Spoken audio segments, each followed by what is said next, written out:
안녕하십니까? 먼저 귀한 찬양으로 우리의 마음을 하나님께로 향하게 하시고 또 감동을 주셔서 감사합니다. 환경을 보니까 제가 결혼식장에 와 있는 건지 어디 와 있는 건지 모를 정도로 정말 아름답게 강단을 장식해 주시고 또 리본으로 또 의자를 또 장식해 주신 우리 손길에게 진심으로 감사를 드립니다.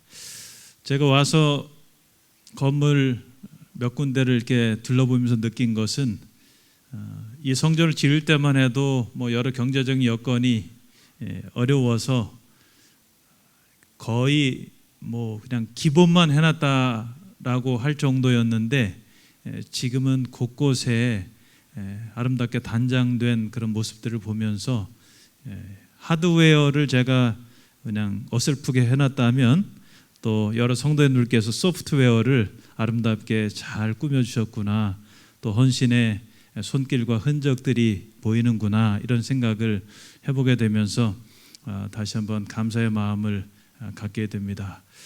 여러분이 정말 교회 창립 40주년을 맞이하게 되신 것을 진심으로 축하드리고 또 여러분의 수고에 감사의 말씀을 드립니다. 또한 이 귀한 자리에 안식일에 여러 목회자들이 있지만 또 부족한 사람 불러주셔서 함께 말씀을 나눌 수 있는 특권을 주심에도 깊은 감사를 드립니다. 제 마음속에 이런저런 생각들이 떠올라요. 여기 앉아 있는데 옛날 생각들이 떠오르고 막 그런 생각들이 떠올라요.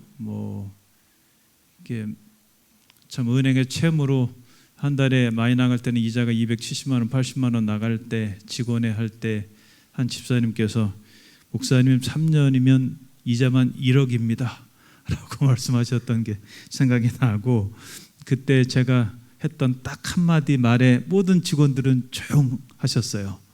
그 말이 무엇인지 아세요? 비전을 위해 치러야 할 대가죠.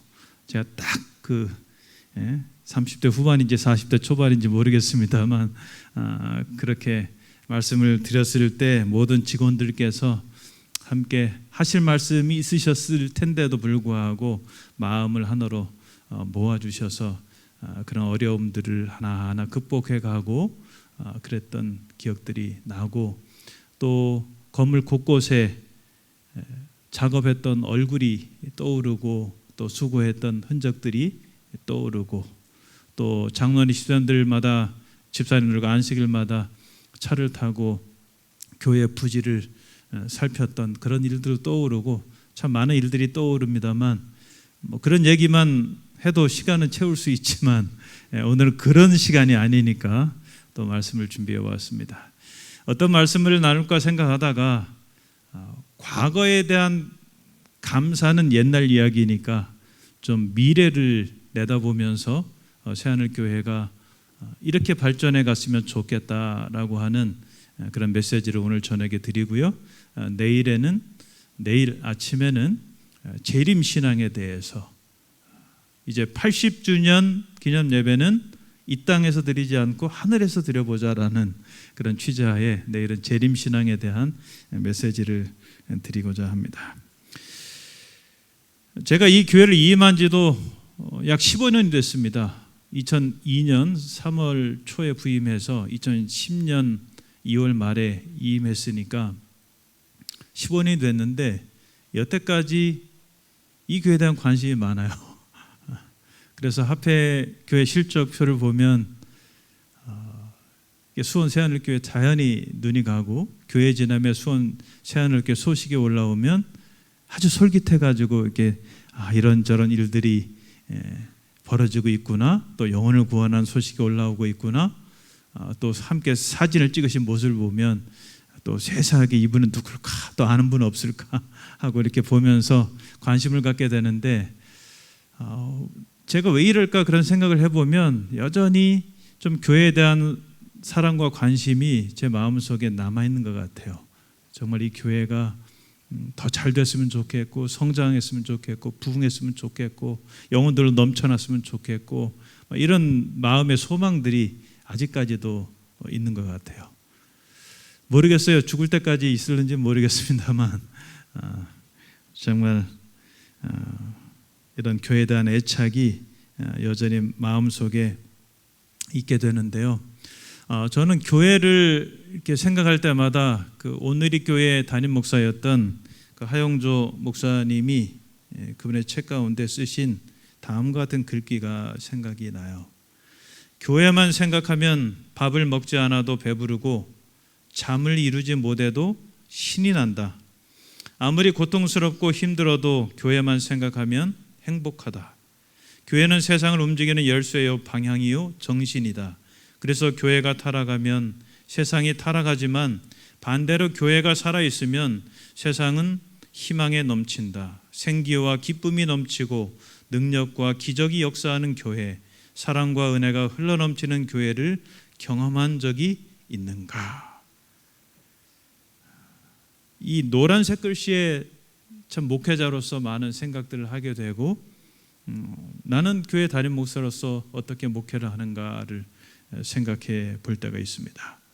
교회만 생각하면 밥을 먹지 않아도 배부르고 잠을 이루지 못해도 신이 난다. 아무리 고통스럽고 힘들어도 교회만 생각하면 행복하다. 수원 새하늘교회 재임 시절도 그랬던 것 같아요. 교회 부지를 알아보고 교회를 건축하는 모든 과정 속에 여러 어려움들이 있었지만 그래도 교회 앞날을 생각하면 신이 나고 행복하고 그랬던 것 같아요. 우리 수원 지금 동탄 새하늘교회죠. 동탄 새하늘교회도 우리 목사님도 이러셨으면 좋겠고 우리 장로님들도 이러셨으면 좋겠고 우리 집사님들도 성도님들도 이러셨으면 좋겠어요. 교회만 생각하면 신이 나고 밥 한 끼 못 먹어도 괜찮고 행복하고 이런 교회로 더욱 발전해 가기를 간절히 바랍니다. 여러분, 이 교회 부지가 무덤터 위에 세워진 것 아십니까? 무덤이 몇 개나 있었는지 아십니까? 더 있었습니다. 4개가 더 있었습니다. 총 9개의 무덤이 있었습니다. 또 이 부지 위에 또 건너편에 여기 야산이었죠. 이렇게 산 끝자락이었는데 종중묘들이 있어서 수십 개의 그런 해골과 뼈들이 가득했던 그런 묘지터. 이것이 이쪽 동네예요. 교회의 부지에는 9개의 묘지가 있었던 그런 곳입니다. 그러니까 이 죽음의 땅에 이제 생명의 역사가 일어나서 이 교회가 세워진 것이라고 볼 수 있겠죠. 그래서 오늘 이 저녁에 함께 에스겔 37장 1절부터 14절에 나오는 그 마른 뼈들로 가득한 골짜기의 이상을 살펴보면서 이 교회가 이 마른 뼈들로 가득했던 그 부지 위에 세워진 그런 교회인데 어떻게 더 성장하고 부흥할지를 함께 생각해 보도록 하겠습니다. 에스겔 37장 1절로 2절에 있는 말씀입니다. 여호와께서 권능으로 내게 임재하시고 그의 영으로 나를 데리고 가서 골짜기 가운데 두셨는데 거기 뼈가 가득하더라. 나를 그 뼈 사방으로 지나가게 하시기로 본즉 그 골짜기 지면에 뼈가 심이 많고 아주 말랐더라. 선지자 에스겔이 이상 중에 한 골짜기를 가게 되었는데 그 골짜기에는 마른 뼈들이 가득했습니다. 그런데 그 골짜기에 있는 그 뼈들의 상태를 보니까 심이 말랐다라고 이야기를 합니다. 그러니까 아주 말랐다라고 하는 것은 죽은 지 오래되었다는 것이고 다르게 말하면 희망이 없다는 그런 상태라고 하는 의미죠. 여러분, 여기 에스겔이 인도받아서 이상 중에 보았던 그 마른 뼈들로 가득한 골짜기에서 그 뼈들이 상징하는 것이 무엇인지 아십니까? 11절 말씀에 그 해석에 나오죠. 또 내게 이르시되 인자야 이 뼈들은 누구라고요? 이스라엘 온 족속이라. 그들이 이르기를 우리의 뼈들이 말랐고 우리의 소망이 없어졌으니 우리는 다 멸절되었다. 그렇게 백성들이 이야기를 합니다. 그러니까 에스겔이 인도받았던 마른 뼈들로 가득한 골짜기의 뼈들은 이스라엘 온 족속을 상징하는 그런 것이었습니다. 다시 말해 이 이상은 이스라엘 백성들에 대한 이야기이고 그들이 처한 상태와 상황에 대한 묘사인 것을 알 수 있습니다. 그 골짜기의 마른 뼈들은 하나님께서 역사하지 않으시면 다시 살아날 수도 일어설 수도 회복할 수도 없는 상태였습니다. 아주 절망적인 상황이었습니다. 여러 가지 면에 있어서 그랬습니다. 당시 바벨론의 침략으로 나라가 짓밟히고 무너진 상태였고요. 또 왕족과 귀족 지식인들이 바벨론의 포로로 끌려갔고요. 또 스스로 일어설 수 없는 가난하고 힘없고 그런 사람들만 남아있는 그런 조국의 형편이었어요. 아주 절망적인 상황이었습니다. 게다가 백성들의 마음과 영적 상태 역시 절망적이었어요.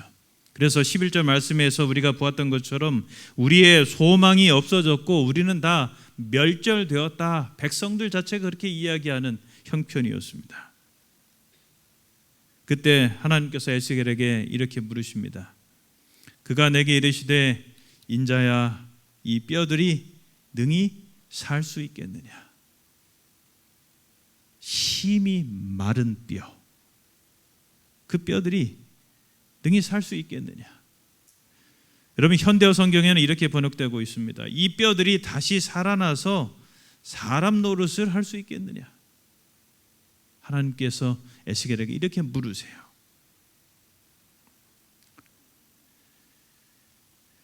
하나님의 이 질문은 당시 하나님의 백성들의 상태가 어떠한지를 일깨워주는 질문임과 동시에 하나님의 능력이 아니고서는 그 뼈들이 다시 살아난다는 것은 불가능하다라고 하는 것을 깨우쳐 주면서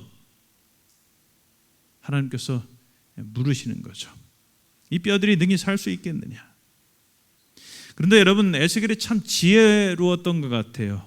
이 하나님의 질문에 대해 섣불리 대답하지 않습니다. 에스겔이 뭐라고 대답하냐면 이렇게 대답합니다. 주 여호와여 주께서 아시나이다. 에스겔 스스로 미래를 판단하지 않았어요. 섣불리 판단하지 않았어요. 인간의 눈으로 보기에는 아주 절망적인 상태고 회생 불가능한 그런 상태였지만 이 뼈들이 정말 살아나서 사람 구실을 할 수 있을까? 라고 하는 하나님의 질문에 에스겔은 쉽게 대답하지 않아요. 하나님, 그 모든 것은 하나님만이 아십니다. 그렇게 대답을 합니다. 한 성서 주석가는 이렇게 이 에스겔의 대답을 주석합니다. 질문자를 향한 정중한 경외심에서 선지자는 그분 자신이 자신의 질문에 답하도록 공간을 남겨놓는다. 야훼께서 그 대답도 아시고 그 행하실 일도 아신다. 여러분 우리가 하나님의 백성으로 살아가면서 하나님 앞에 지녀야 할 태도, 가져야 할 마음이 바로 이러해야 합니다. 우리 인생에 대해서도 그렇고 다른 사람의 인생에 대해서도 그래요. 내 자신이 아무리 절망적이고 희망이 없는 회생 불가능한 그런 상태에 있다 할지라도 내가 섣불리 속단하지 않는 거죠. 내 인생 망했어, 끝이야. 이렇게 섣불리 판단하지 않는 거죠. 하나님께서 역사하실 여지를 남겨두는 거예요. 하나님께서 역사하실 공간을 남겨두는 거죠. 에스겔처럼 말해요. 다른 사람에 대해서도 마찬가지예요. 저 사람이 아무리 못돼 먹고 구제불능의 사람 같아 보여도 내가 섣불리 결론 내지 않는 거예요. 저 사람에게도 하나님께서 역사하시면 미래가 있지. 그렇게 볼 수 있는 마음, 시각이 우리에게 있어야 하는 것이죠. 우리가 영혼을 구원할 때도 마찬가지예요. 도무지 이 사람은 불가능한 것 같아 보여도 쉽게 내가 판단하지 않는 것.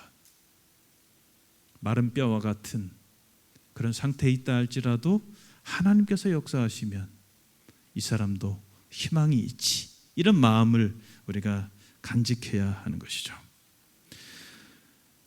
여러분, 하나님께서 이 마른 뼈들을 어떻게 살리시는지 그 장면을 좀 보겠습니다. 4절로 6절 말씀에 보면, 또 내게 이르시되 너는 이 모든 뼈에게 대언하여 이르기를 너희 마른 뼈들아 여호와의 말씀을 들을지어다. 주 여호와께서 이 뼈들에게 이같이 말씀하시기를 내가 생기를 너희에게 들어가게 하리니 너희가 살아나리라. 너희 위에 힘줄을 두고 살을 입히고 가죽으로 덮고 너희 속에 생기를 넣으리니 너희가 살아나리라. 또 내가 여호와인 줄 너희가 알리라 하셨다 하라. 하나님께서 마른 뼈를 살리시는 두 가지 방법이 있는데요, 우리가 함께 살펴볼 텐데요. 첫 번째는 하나님의 말씀이고 또 하나는 하나님의 생기예요. 하나님은 아주 절망적인 상태 가운데 있는 사람, 무리, 민족도 하나님의 말씀과 성령을 통해서 살려내시는 분이에요. 오늘 그 하나님을 이 말씀을 통해서 만나도록 하겠습니다. 여러분, 하나님의 말씀이 전해질 때 일어나는 일들을 보면 에스겔이 하나님의 말씀대로 그 뼈들을 향하여 대언합니다. 하나님의 말씀을 전합니다. 그랬더니 그 뼈들이 소리가 나고 움직이기 시작합니다. 또 이 뼈 저 뼈가 들어맞아 서로 연결이 됩니다. 그리고 힘줄이 생기고 살이 오르고 가죽이 덮입니다. 그러니까 사람 모양이 만들어져 가는 것이죠. 하나님의 말씀을 그 뼈들에게 대언했을 때 사람 구실을 할 수 있는 그런 모양이 만들어져 간 것이죠. 그래서 에스겔 37장 7절 공동 번역 이렇게 번역합니다. 나는 분부하신 대로 말씀을 전하였다. 내가 말씀을 전하는 동안 뼈들이 움직이며 서로 붙는 소리가 났다. 하나님의 말씀이 전해지니까, 하나님의 말씀이 들려지니까, 하나님의 말씀에 접촉되니까 이 뼈들이 죽어있던, 심이 말라있던 뼈들이 서로 움직이기 시작하는 거예요. 소리를 내기 시작하고 하나하나 짜맞춰 들어가기 시작하는 거예요. 사람의 형체, 모양이 만들어져 가는 거예요.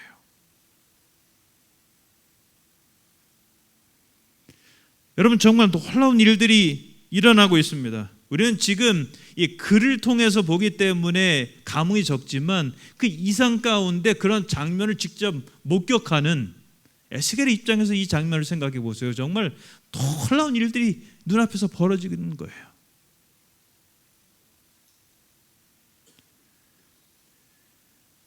여러분, 마른 뼈들로 가득한 골짜기에 하나님의 말씀이 전해지니까 이제는 질서와 형체와 구조가 생겨난 거예요. 하나님의 말씀이 전해질 때 그때 뼈들이 반응하기 시작했어요. 움직이기 시작했어요. 서로 짜맞춰지기 시작했어요. 여러분, 하나님의 말씀이 전해질 때 뼈들이 다시 살아나는, 사람의 모양을 이뤄가는 그런 모습을 우리가 이 말씀을 통해서 보게 됩니다. 여러분, 하나님께서 마른 뼈와 같은 우리 인생들을 살리시는 방법 중에 하나는 하나님의 말씀이에요. 하나님의 말씀이 우리를 살리고 하나님의 말씀이 우리로 다시 일어서게 합니다. 여러분, 큐티로 날다라고 하는 책이 있습니다. 그 책은 큐티, 그 말씀을 묵상하는 그런 체험기를 쓴 그 응모한 사람들 중에 아주 좋은 작품들을 뽑아놔서 책으로 낸 그런 것인데요. 기독교 서적인데 그 책의 내용 가운데 보면 이 김보연이라고 하는 여성이 쓴 체험기가 있어요. 이 여성이 쓴 그 체험기의 제목은 큐티 내 인생 최대의 사건이에요. 그녀의 삶에 있어서 가장 어려웠던 시기는 우리가 기억하고 있는 것처럼 IMF 때, 그때가 가장 어려운 때였습니다. 왜냐하면 당시 증권회사에 다니던 남편이 투자했던 주식이 폭삭 망해버린 거예요. 또 이 남편이 그 잃어버린 주식을 다시 되찾아 보겠다고 이 여성의 글 표현에 의하면 상상할 수 없는 금액을 은행에서 대출을 받아서 재투자를 했어요. 그런데 더 폭삭 망해버린 거예요. 그래서 이 여성의 집도 날아가고 이 여성이 조그맣게 운영하던 가게도 날아가고 빚더미에 앉게 된 거예요.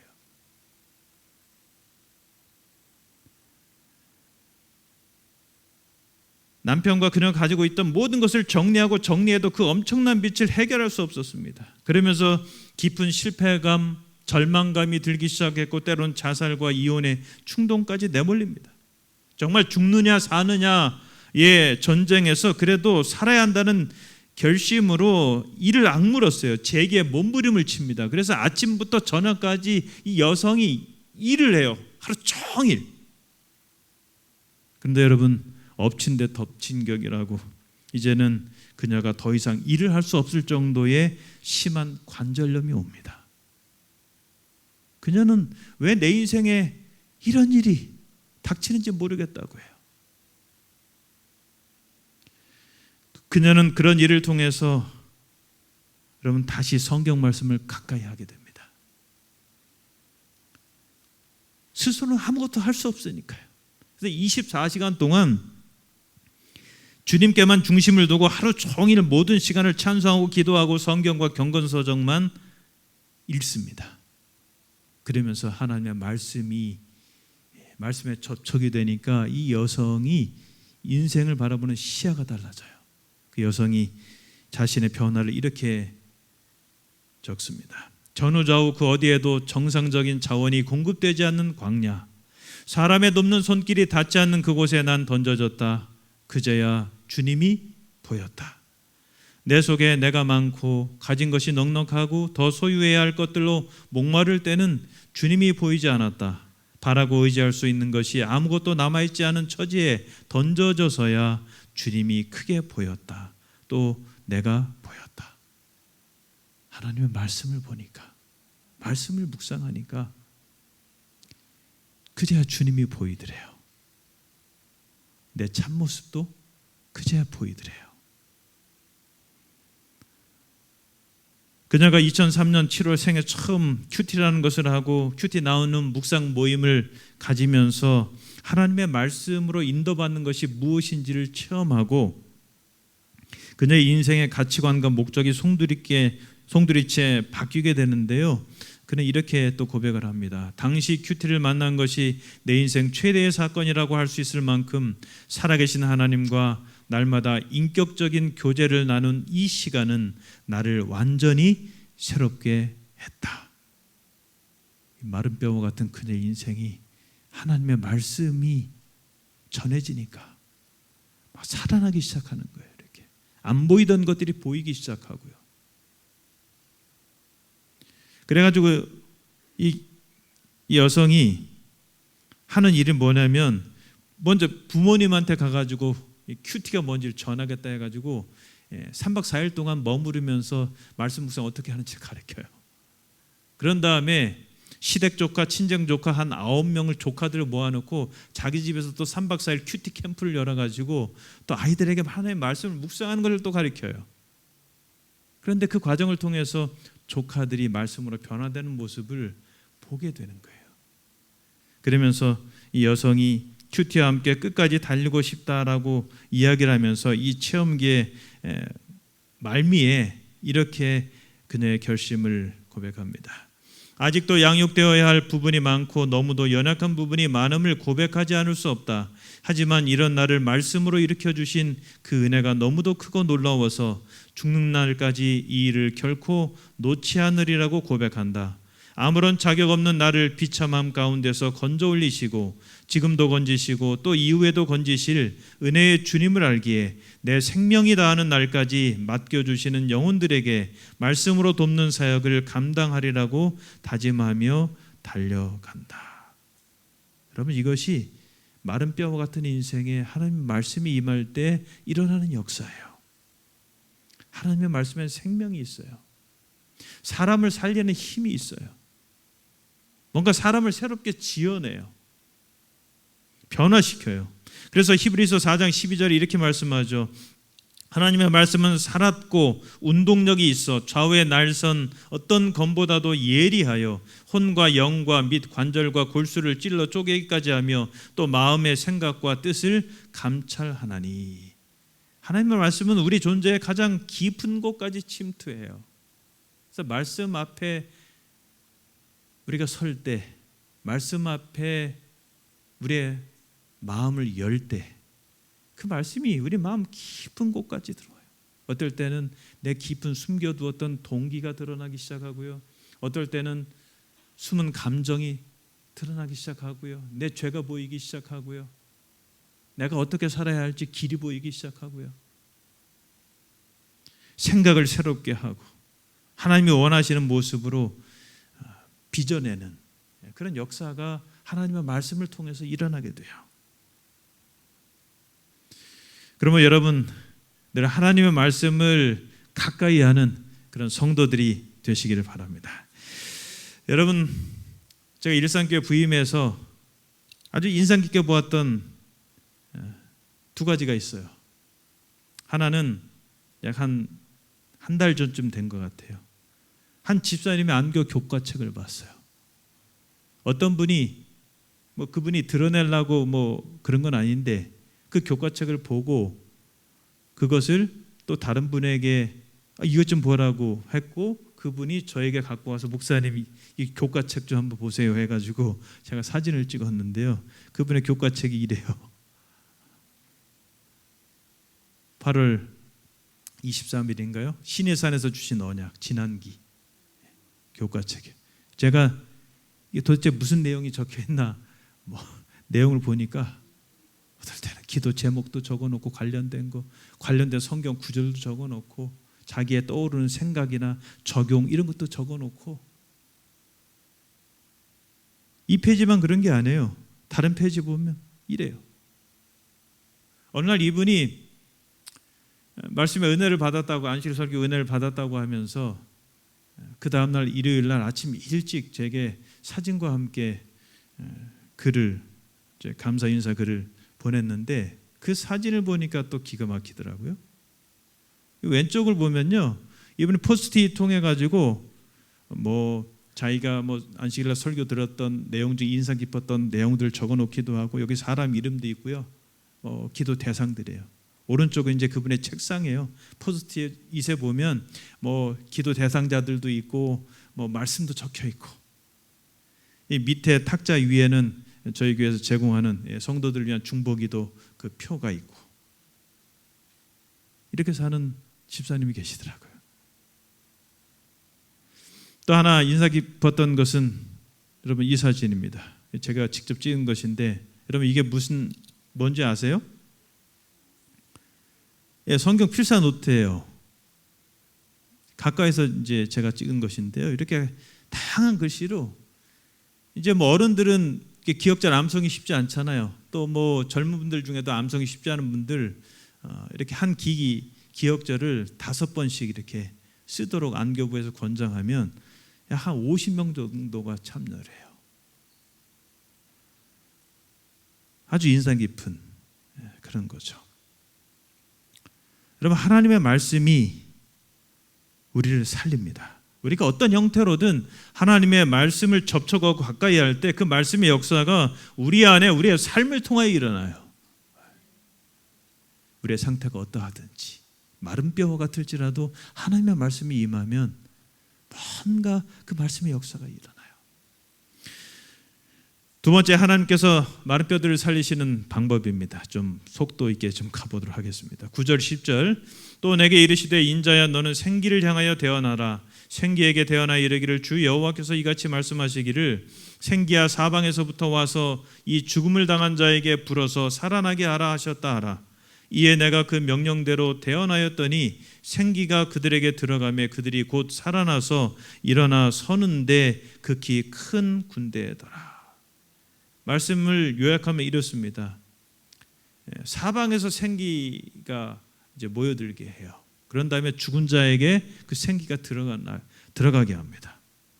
그랬을 때 그게 큰 군대가 이루어지는 장면을 보게 돼요. 여러분 생기가 사방에서부터 와서 불어넣는다 할 때 생각나는 성경 구절 있죠? 어떤 구절이 떠올라요? 그죠? 아담 만드실 때 흙으로 사람을 지으시고 생기를 불어넣으시잖아요. 그래서 여러분 에스겔 37장 9절에서 죽음을 당한 자에게 불어서 살아나게 하라, 이 생기를 통해서. 그 다음에 2장 7절에, 창세기 2장 7절에 여호와 하나님이 땅의 흙으로 사람을 지으시고 생기를 그 코에 불어넣으시니 사람이 생명이 되니라. 이 장면을 보면 생기가 똑같은 루아흐로 되어 있고요, 또 불어서, 또 불어넣으시니 똑같은 단어 나파흐라고 하는 단어가 사용되어서 동일하게 하나님의 창조의 능력을 보여주는 그런 장면이에요. 그러니까 하나님의 생기, 여기서 에스겔에서는 성령을 상징합니다. 하나님의 생기가 들어가니까 이 죽음을 당한 자가 살아나는 거예요. 하나님의 창조의 능력이 불어넣어지니까 죽은 자가 살아나는 그런 역사가 일어나는 거죠. 그래서 성경 주석을 보면 루아흐는, 생기는 산 존재들에게 생기를 주는 하나님의 활력을 상징한다. 사람의 코에 생기를 불어넣었을 때 하나님은 단지 아담의 폐를 채운 산소를 공급한 것이 아니라 생명을 나누어 주어 생기가 없던 조직을 산 조직이 되게 하였다. 그러니까 생명을 불어넣으신 거예요. 단지 호흡 주신 것이 아니고. 여러분, 생명이 없는 몸, 거기에 생기가 불어넣어졌을 때 산 존재가 되었던 것처럼 죽음을 당한 자에게 생기가 들어갈 때 죽은 생명이 되살아나게 됩니다. 하나님의 말씀과 더불어 생기가 들어갈 때 사람이 살아나는 거예요. 죽은 사람이 살아나는 거예요. 여러분, 토니 에반스라는 사람이 이렇게 말로 했습니다. 함께 읽어볼까요? 시작. 보잘것없는 삶에 성령의 강물이 흐르면 고물이 보물되는 기적이 일어난다. 여러분 가운데 내 삶은 정말 보잘것없다라고 생각이 드시는 분이 있습니까? 내 인생은 이제 고물이 되었다, 이렇게 생각하는 분이 계십니까? 내 인생에 이제 희망이 없다, 다 망가지고 절망적이다라는 생각이 드십니까? 그럼 포기하지 마십시오. 고물같이 보이는 인생에도 하나님의 생기가 들어가면, 성령께서 역사하면 고물이 보물되는 기적이 일어날 수 있습니다. 그래서 이 말씀을 통해서 보게 돼요. 여러분, 성령께서 하시는 일들을 제가 좀 정리해 봤는데요, 여러 가지가 있지만 이렇습니다. 기본적으로 성령께서 하시는 일, 성령은 우리 안에 임재하시고 우리를 소생시키시고 거룩해 하시고 위로부터 오는 힘과 능력을 주시는 분이시다. 성령은 우리를 위로하시고 죄를 깨닫게 하시고 삶에 나아갈 방향을 제시해 주신다. 성령은 하나님의 말씀이 우리 마음에 감화를 끼치게 하시고 그 말씀을 우리 마음에 새겨 넣으시고 필요할 때 기억나게 하신다. 성령은 우리 마음에 평안과 기쁨과 안정된 마음, 그리고 다른 사람을 사랑할 마음을 주신다. 게다가 지혜와 믿음과 소망을 주신다. 그러니까 우리가 영적으로 살아나고 아주 생동감 있게 되려면 이런 성령의 역사가 필요해요. 매 순간 필요해요.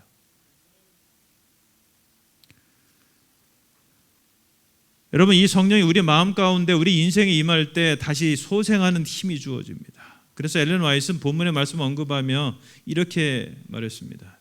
이 뼈들은 이스라엘의 집, 곧 하나님의 교회를 상징한다. 그리고 교회의 희망은 성령의 생동감 넘치는 감화력에 있다. 그들이 살기 위해서는 주께서 마른 뼈들 위에 생기를 불어넣으셔야 한다. 여러분, 하나님의 생기가 정말 사방에서 불어와 우리 동탄 새하늘 교회에도 들어가므로 우리 모두가 하나님의 큰 군대로 일어서게 되기를 간절히 바랍니다. 여러분, 하나님의 생기로 표현된 성령이 우리에게 임할 때, 사람의 마음에 역사할 때 놀라운 일이 일어나요. 어떤 그전에 보이지 않던 영적 변화가 뚜렷하게 보이기 시작하고, 이전에는 안 되던 일들이 되기 시작했고, 또 이전에 영적으로 죽었던 교회가 살아나는 역사가 일어나게 돼요. 저희 교단의 론 클루제 목사님이 쓰신 교회의 가장 큰 피로 성령이라는 책에 보면 러시아의 무르만스크라고 하는 유전지대에서 일어난 놀라운 부흥의 역사에 대한 스토리가 소개되어 있어요. 러시아의 북극권에 속한 무르만스크는 유전지대인데요, 1년의 대부분이 아주 혹독한 겨울이래요. 90년대 중반에 한 재림교회가 세워졌는데 거의 죽어가는 교회라고 해도 과언이 아닐 정도로 너무나 연약했대요. 그 지역은 인구 감소가 최악에 달했고 처음에 교인이 22명이었는데 다 떨어져 나가고 이제 8명만 남았다고 그래요. 목사님 4분하고 그 유전지대에서 일하는 6명. 이 사람들이 생각을 하게 된 거죠. 이제 우리 교회는 희망이 없다. 절망적이다.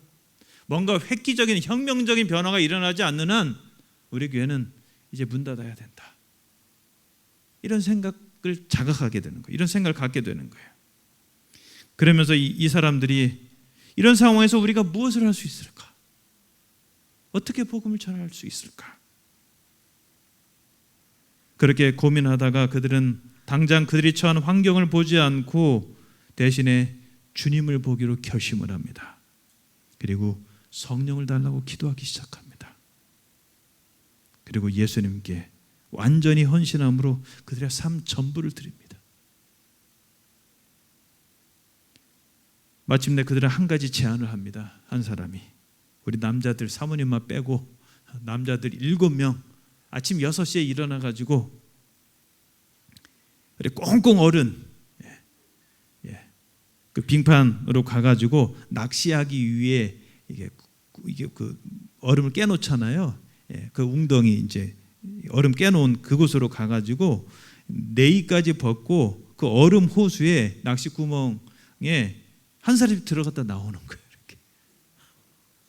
그러다 나와가지고는 서로 어깨 동무하고 기도를 하는 거예요. 무릎 꿇고.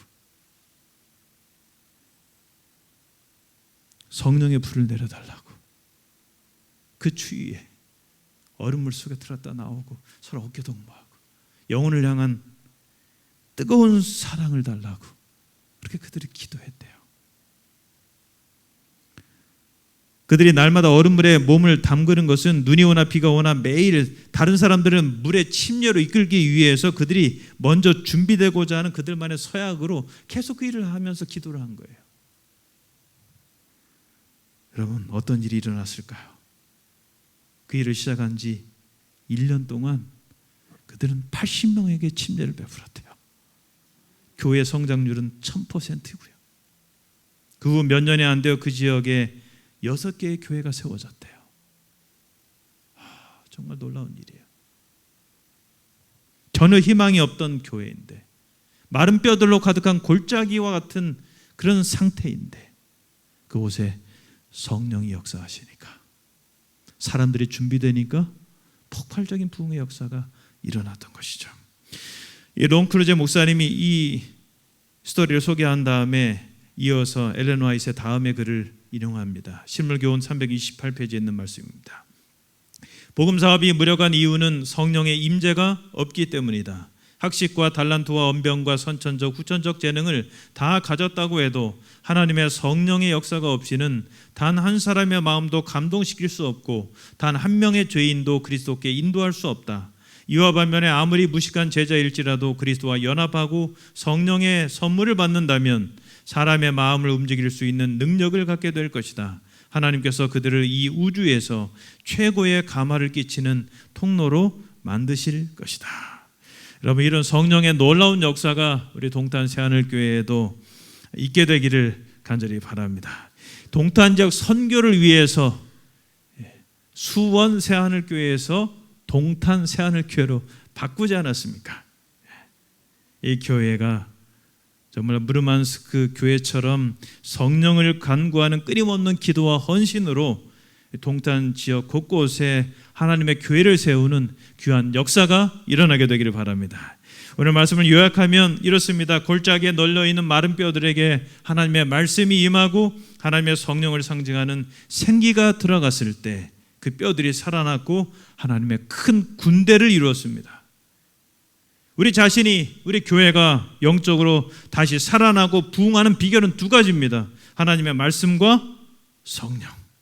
이 둘이 우리에게 임할 때 우리가 개인적으로, 교회적으로 다시 살아나고 부흥하는 그런 역사가 일어나게 될 것입니다. 이 하나님의 말씀과 성령의 역사를 통해서 동탄 새하늘교회가 하나님의 큰 군대를 이루어 지금까지 걸어온 40년의 역사보다 더 큰 부흥의 역사가 지속적으로 그런 부흥의 스토리들이 쓰여져 가게 되기를 바라며 말씀을 마칩니다.